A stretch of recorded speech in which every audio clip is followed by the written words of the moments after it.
Homiladorlikda haddan tashqari ko'p shakar iste'mol qilish qanchalik xavfli ekanligini bilasizmi? Bitta konfetdan hech narsa bo'lmaydi deyish oson, ammo tanangiz har safar yana shakarmi, yana insulin deb kurashadi.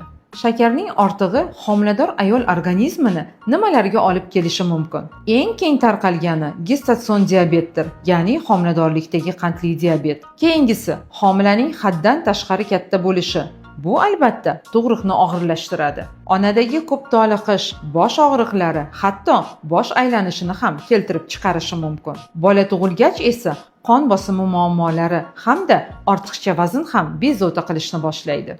Siz ichayotgan har bir shirin choy, pechenye, konfetlar, mevali soklar bu chaqalog'ingiz rivojlanishiga bevosita ta'sir ko'rsatuvchi omillardir. Shakar albatta sizga zavq beradi, ammo me'yor hayotni saqlaydi.